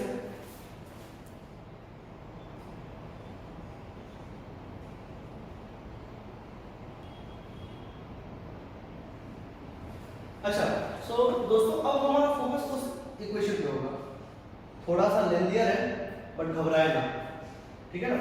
आपको इसमें थोड़ा सा इंटीग्रेशन आपको पता होना चाहिए और कोई बहुत बड़ी बात नहीं है, ठीक है। छोटा सा चीज और देखेंगे, देखिए अगर हम ध्यान से देखें, इस सारा आप नोट कर चुके होंगे, मुझे जो चाहिए वो ये रिलेशन चाहिए। सबसे पहला ये रिलेशन, यानी कि आपने देखा कि वो रिलेशन कैसा था?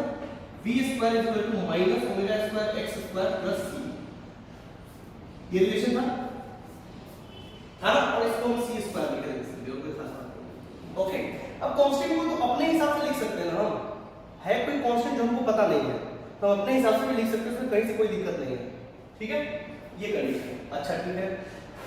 तो हमको ये बताइए कि आपको क्या पता है? आपको पता ये है कि देखिए हमको ना सी निकालना होता है कि सी हमको जानना है कि एक्चुअली है क्या वो, सी हमको जानना है कि एक्चुअली है क्या हो सकता है उसका वैल्यू।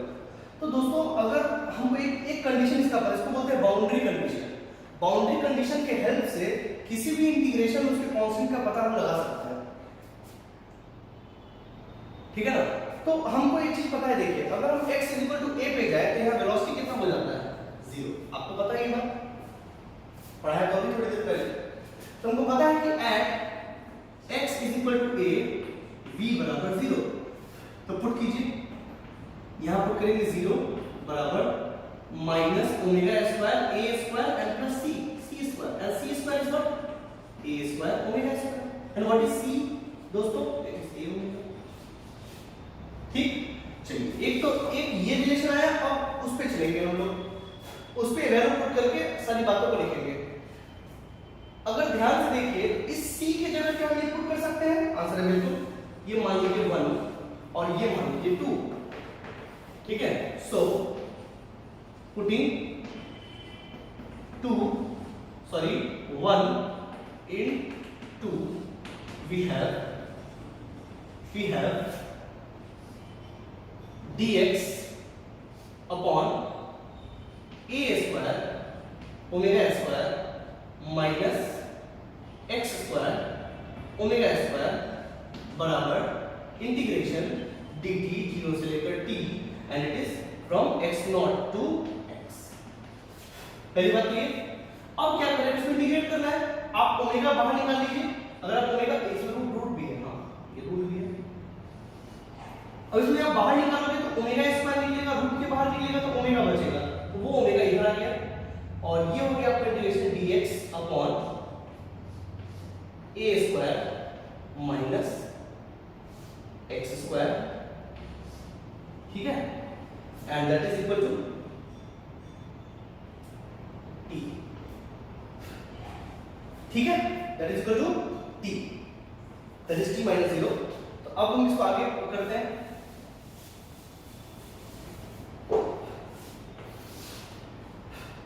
ये देखिए, अब इसको हम सॉल्व करेंगे इस ओमेगा को इधर भेज दें, बिल्कुल।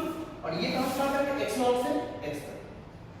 ये कौन सा फॉर्मेट है दोस्तों, ये आपको याद होगा, ये साइन इनवर्स का फंक्शन है। तो अगर इसको हम इंटीग्रेट करें तो मुझे पता है, आप देख लीजिएगा बुक में ये अवेलेबल होता है, x अपॉन a, ठीक है। और ये कहां से कहां तक, x नॉट से x तक, and that is equal to omega times t, ठीक है। सो ये क्या हो गया दोस्तों, that is sine inverse x upon a is equal minus sine inverse x naught upon a that is equal to omega t, ठीक है। ये हो गया sine inverse x upon a is equal to omega t plus sine inverse x naught upon a। अब दोस्तों एक equation का, एक किसी भी सिंपल हार्मोनिक मोशन का a भी कांस्टेंट होगा, उसका एम्पलीट्यूड, और उसका x नॉट जो हमने दिया था वो भी कांस्टेंट है। ये सारा कांस्टेंट है ना। और दोस्तों ये क्या है, बेसिकली अगर देखो कि क्या है, साइन इनवर्स किसी भी चीज का निकालते हैं तो क्या निकलता है, तो दोस्तों एंगल निकलता है। क्या निकलता है, एंगल। ये कोई ना कोई एंगल ही है, ठीक है, जिसको हम लोग आने वाले समय में फाई से डिनोट करेंगे और उसको बोलेंगे फेज कांस्टेंट। क्या बोलेंगे, फेज कांस्टेंट। तो दोस्तों यहां देख लीजिए, ये हो गया sine inverse x upon a is equal to omega t plus phi. ये तो phi is equal to sine inverse x naught upon a, x naught upon a and is termed as what, phase constant। Phase constant, इसको phase constant के नाम से जानते हैं। इसको और डीप में समझेंगे, आप परेशान मत हो, बस हम इसको यहां तक समझ लें कि ऐसा कहानी है। हम इसको और अच्छे तरीके से समझा सकते हैं, बट वो करेंगे नेक्स्ट क्लास में, ठीक है। पहले यहां तक देख लेते हैं इसको।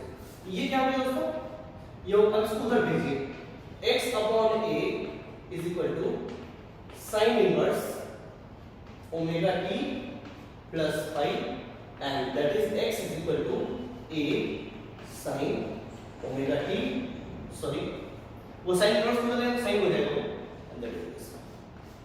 ये है आपका एसएचएम का इक्वेशन, ये है आपका एसएचएम का इक्वेशन। और दूसरी बात, एक चीज और देख लीजिए, आप यहां भी देख सकते हैं एक चीज और, अगर हम c square omega square put कर देंगे, मतलब इस इक्वेशन में अगर इसमें c का वैल्यू पुट कर दें, एक v का रिलेशन होगा, v square is equal to minus omega square x square, और c स्क्वायर की जगह क्या डाल देंगे, a स्क्वायर ओमेगा स्क्वायर, ठीक है। तो आपका जो v आ जाएगा वो आ जाएगा root under omega root under a square minus x square. ये सारा चीज आपको लिखना है। पहले तो आपको बताइए, फिर हम बात करते हैं। ये होता है दोस्तों डिस्प्लेसमेंट इक्वेशन फॉर एसएचएम। इसको क्या बोलते हैं, displacement equation for SHM. SHM का जो डिस्प्लेसमेंट का इक्वेशन है वो साइन फंक्शन होता है, वो यही है जो हमको पढ़ना है। लिख लीजिए,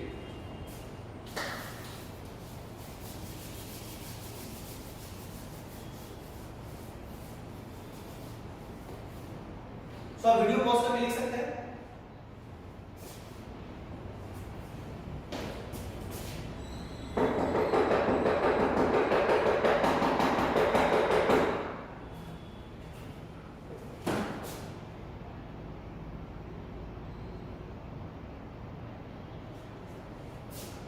ओके,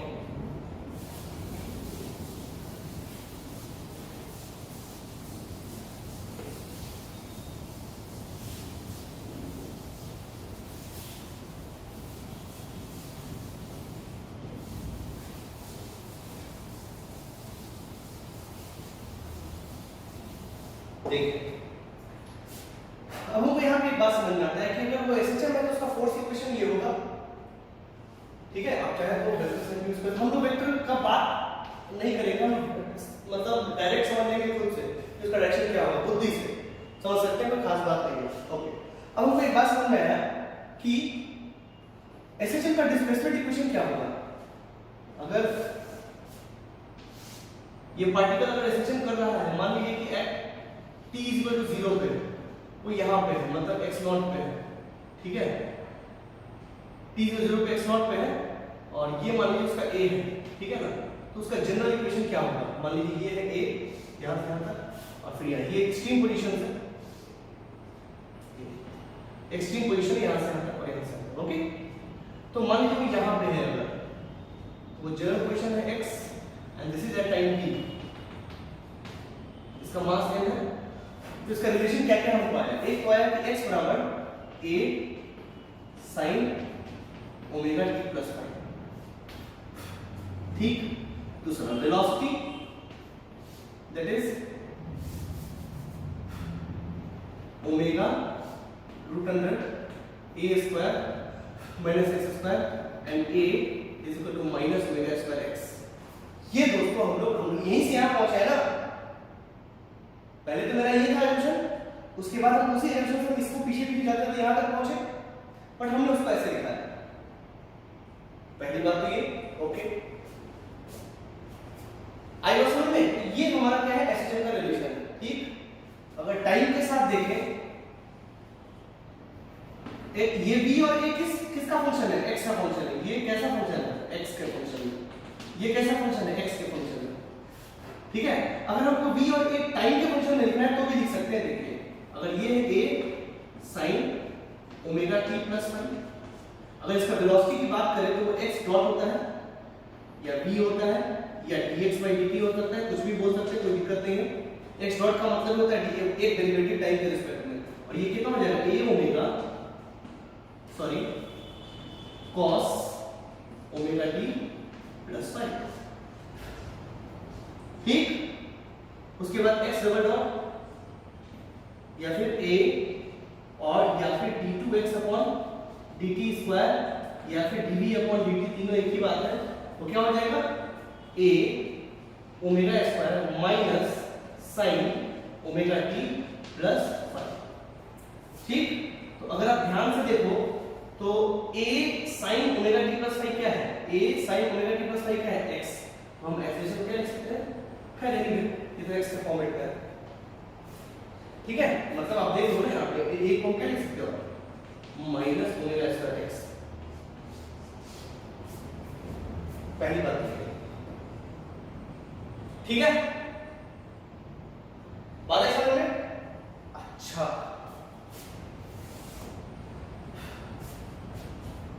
अब देखिए, ठीक है, बोलो बात आई नहीं है समझ में? आई बात समझ में? ये condition.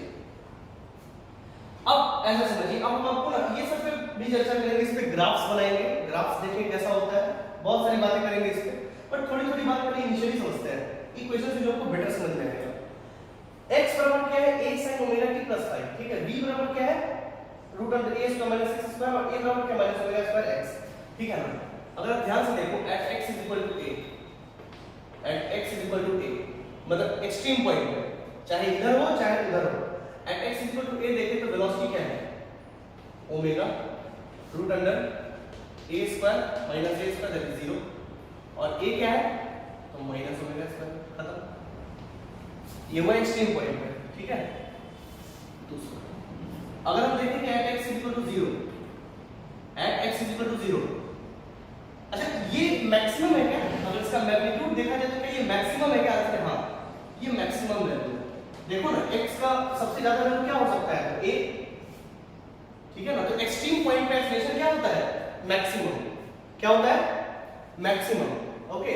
And at x equal to 0 what is velocity? That is omega root under a square minus 0 square, and that becomes a omega, ठीक है। अच्छा, वेलोसिटी क्या है? Root under a square minus x square. ये maximum कब होगा? तो जब x 0 होगा तब ना ये मैक्सिमम हो जाएगा। अरे नहीं यार, समझ में, x अगर 0 होगा तब ना ये मैक्सिमम होगा। तो इसका मैक्सिमम वेलोसिटी क्या है? ये क्या v मैक्सिमम है? आंसर है यहाँ पे a मैक्सिमम है। अच्छा, एक्सेलरेशन क्या है यहाँ पे? So minus omega square 0 that is 0, ठीक है ना।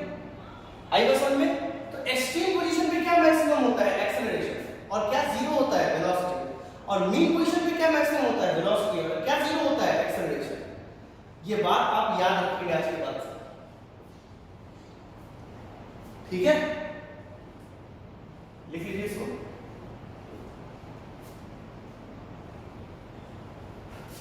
एक बात तो तय है कि एक्सेलरेशन जो होगा वो हमेशा टुवर्ड्स मीन पोजीशन होगा। एक्सेलरेशन जो होगा वो टुवर्ड्स मीन पोजीशन होगा, हमेशा इस तरफ मीन पोजीशन की तरफ। फोर्स हमेशा मीन पोजीशन की तरफ होगा। खैर ये हम आपको लिखवा देंगे, आप घबराएं। चलिए कुछ बातें और करते हैं, इसको लिख लीजिए।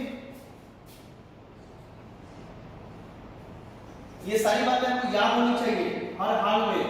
एसएचएम के बाद ये सारे बात आपको याद होनी चाहिए हर हाल में, तभी जाके मजा आएगा ये पढ़ने में, ठीक है? अब देखते हैं इनको।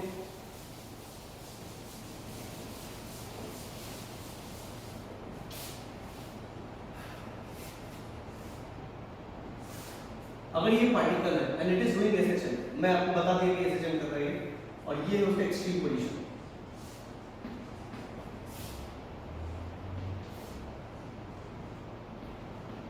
यहां पे, ठीक है ना? तो यहां पे क्या जीरो होगा? यहां पे एक्सेलरेशन मैक्सिमम और वेलोसिटी जीरो। यहां पे क्या मैक्सिमम होगा? तो velocity maximum and acceleration zero.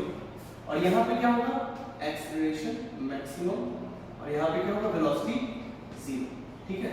एक बात हम यहां लिख लेंगे, यहां लिख लेंगे कि अच्छा, फोर्स हमेशा किस तरफ होगा? एक्सेलरेशन हमेशा मीन पोजीशन की तरफ ही होगा, चाहे इधर जाए चाहे उधर जाए। नेट फोर्स और acceleration and acceleration always point toward mean position. वो हमेशा किसकी तरफ होगा? मीन पोजीशन की तरफ होगा। किसकी तरफ होगा? हमेशा का हमेशा वो मीन पोजीशन की तरफ ही होगा, ठीक? सबसे पहली बात समझ आ रहा है? कोई खास बात उसमें नहीं है। F net and acceleration always points towards mean position, ठीक है? At extreme position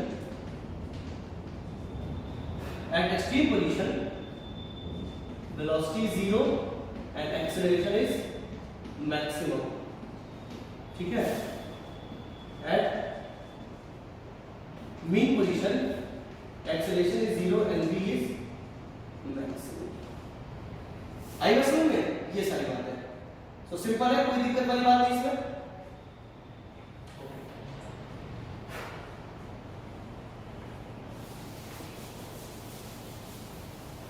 दूसरी बात,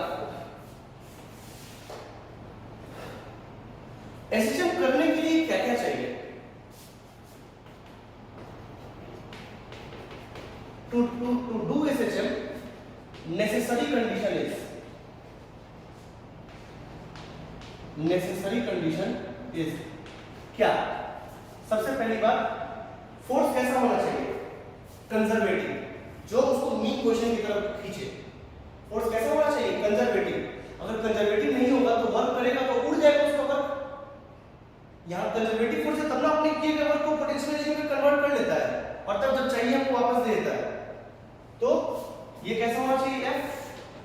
F net, यानी कि फोर्स इज, ऐसे करो, फोर्स शुड बी कंजर्वेटिव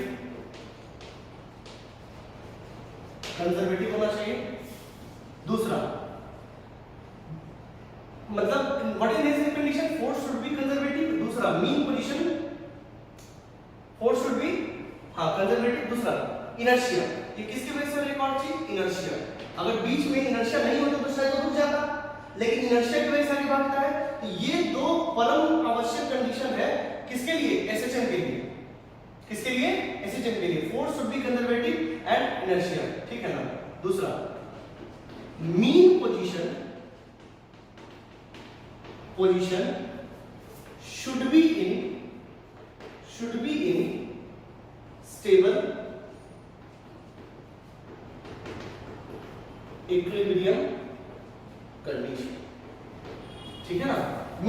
हमेशा किसमें होना चाहिए? स्टेबल इक्विलिब्रियम कंडीशन पे। लिख लीजिए इसको। जैसे मैं आपको एक एग्जांपल बता दूं,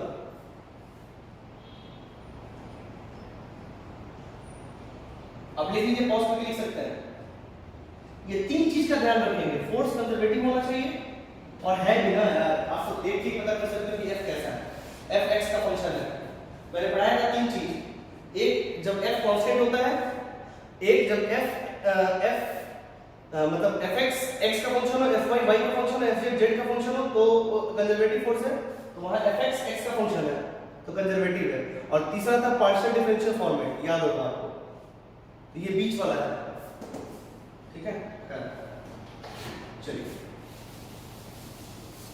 एक छोटा सा चीज आपको तीसरा बात समझाने के लिए हम कर रहे हैं। आपने ये पढ़ा हुआ ये ऐसा और ये, याद है इक्विलिब्रियम जब हम पढ़ा रहे थे तो यहाँ पे बॉल है, यहाँ पे बॉल है और यहाँ पे बॉल है, याद है ये कौन सा इक्विलिब्रियम पोजीशन है? ये भी यहाँ पे इक्विलिब्रियम है, ये कौन सा इक्विलिब्रियम पोजीशन था? याद करो, अनस्टेबल, अनस्टेबल इक्विलिब्रियम। और ये कैसे इक्विलिब्रियम पोजीशन है? स्टेबल इक्विलिब्रियम,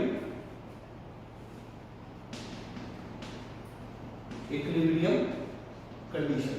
और ये कौन सा कंडीशन था दोस्तों? न्यूट्रल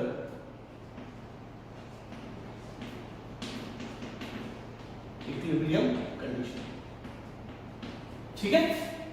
तो अब जरा ध्यान से देखो, इसको हम डिस्प्लेस किए, अगर इसको डिस्प्लेस किए तो क्या नीचे गिर जाएगा, वापस आएगा क्या आपके पास? आंसर नहीं, तो फिर रेसिस्टेंस कहां से होगा बताइए? अगर यहां पे इसको हम ऐसे हिलाएं तो ये तो इधर ही जाएगा, तो वापस क्यों आएगा? यहां भी रेसिस्टेंस नहीं हो सकता है, यहां होगा क्या? एक कटोरे में एक बॉल रखा, उसको ऊपर करके छोड़ दिए तो नीचे नहीं आएगा क्या? तो फिर अपने मीन पोजीशन की तरफ आएगा कि नहीं आएगा? तो ऐसा कब होगा? जब ये स्टेबल इक्विलिब्रियम में होगा। देखो, ना ही इसमें पॉसिबल है ना ही इसमें पॉसिबल है, ठीक है ना। तो उसका मीन पोजीशन कहां पे होना चाहिए? स्टेबल इक्विलिब्रियम पोजीशन, ये यही ये होगा, तभी आपका फोर्स इस तरफ होगा, वापस को लेके आएगा, ठीक है। ये सारी बात आप पढ़िए, ढंग से पढ़िए, दिमाग लगा के पढ़िए, और कुछ भी प्रॉब्लम हो कमेंट सेक्शन में लिखिए या ग्रुप में डालिए अपने इंस्टीट्यूट के ग्रुप में। और उसके बाद हम लोग नेक्स्ट देखेंगे, तब तक के लिए